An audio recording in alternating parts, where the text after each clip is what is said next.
আসসালামু আলাইকুম বন্ধুরা, কেমন আছেন আপনারা? চলে আসছি বিলিভার সাইন খিলগাঁও শোরুমে। আর এখানে চলতেছে 40% ডিসকাউন্ট প্রত্যেকটা পাঞ্জাবিতে, আর তার সাথে আতর অথবা পায়জামা গিফট। চলুন আগে আমরা কথা না বাড়িয়ে দেখে আসি তাদের পাঞ্জাবির কালেকশনগুলো।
বন্ধুরা, যেখানে সারা বাংলাদেশে অসাধু ব্যবসায়ীদের হিড়িক লেগে গেছে পাকিস্তানি থ্রি পিস, তারপরে বঙ্গবাজার গুলিস্তানের টি শার্ট পাঞ্জাবি তারা দ্বিগুণ তিনগুণ নয় বিক্রি করতেছে, সেখানে বিলিভার সাইন যে উদ্যোগটা নিয়েছে যে একটি পাঞ্জাবি, যে পাঞ্জাবিগুলা যে রেট আপনারা দেখতেছেন সেখান থেকে 40% ডিসকাউন্ট সর্বনিম্ন, এবং এর সাথে অবশ্যই আপনি একটি পায়জামা অথবা 10টি আতর গিফট পাবেন। আপনার নিজের ইচ্ছা মতো নিতে পারবেন, হয় আতর অথবা পায়জামা।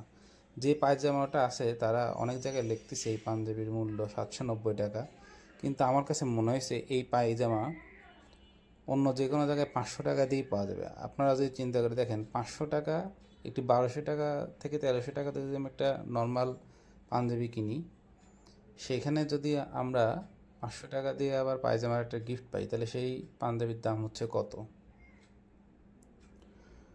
সব কিছু মানে চিন্তা ভাবনা করলে মোটামুটি সাধ্যের মধ্যেই তারা সব কিছু দিচ্ছে। আর অনেক জায়গায় আমি দেখছি যে রেইস, তারপর লিডস, আরও ভালো ভালো শোরুমগুলোতে দেখছি যে এরকম নর্মাল পাঞ্জাবিগুলাই ওখানেও বিক্রি করতেছে প্রায় 4000-5000 টাকা দামে, এবং লিখতেছে 20% ডিসকাউন্ট। সেই ক্ষেত্রে বিলিভার সাইনের সাথে আমি মোটামুটি ভালোই কেনাকাটা করে থাকি সবসময়। আমার কাছে মনে হয়েছে এবার ঈদে তাদের যে পাঞ্জাবির কালেকশন, এই যে এই পায়জামাটা ওরা ফ্রি দিচ্ছে, এই পায়জামাটা আপনারা দেখতেই পাচ্ছেন। আমি আরও ভালোভাবে পায়জামাটা দেখানোর চেষ্টা করব। সব কিছু মিলে আমার কাছে পাঞ্জাবির কোয়ালিটি অথবা পায়জামা কোয়ালিটি খারাপ লাগেনি। আর এই জন্যই কিন্তু এত পরিমাণ ভিড়, আর এই অফারটা তাদের ঈদ উপলক্ষে দিচ্ছে।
তো বন্ধুরা দেখতে পাচ্ছেন প্রচুর পরিমাণে ভিড়। আসলে মানুষজন সবাই চায় একটু সাধ্যের মধ্যে কেনাকাটা করতে। আর ভিড় হওয়ার কারণ এটাই যে এখানে বেশি ডিসকাউন্ট দিচ্ছে, গিফট দিচ্ছে। তবে তাদের ম্যাক্সিমাম টাইমে এরকম অফার থাকেই। আর এই যে আমি আপনাদেরকে দেখাচ্ছি তাদের যেই পায়জামার কোয়ালিটিটা দেখেন। এই যে এখানে চেন সিস্টেম, মোটামুটি কাপড়টাও একটু ভালো, মানে খুব বেশি আপনার পাতলা না, আবার 100% কটনও না। আমার মনে হয় যে মিক্স, সিবিসি মিক্স, মোটামুটি আলহামদুলিল্লাহ। আর এই যে আতরের কোয়ালিটিগুলো দেখতেছেন, এই যে এই দুইটা আতর ওরা আমাদেরকে গিফট দিতে চাইছিল, অথবা পায়জামা। সবাইয়ের জন্যই সেম উপহার, এই পায়জামা অথবা এই আতরগুলা। বন্ধুরা, আপনাদের কাছে রিকোয়েস্ট থাকবে, আপনারা যদি কেউ কিনে থাকেন আপনাদের অভিব্যক্তি আমি জানতে চাই।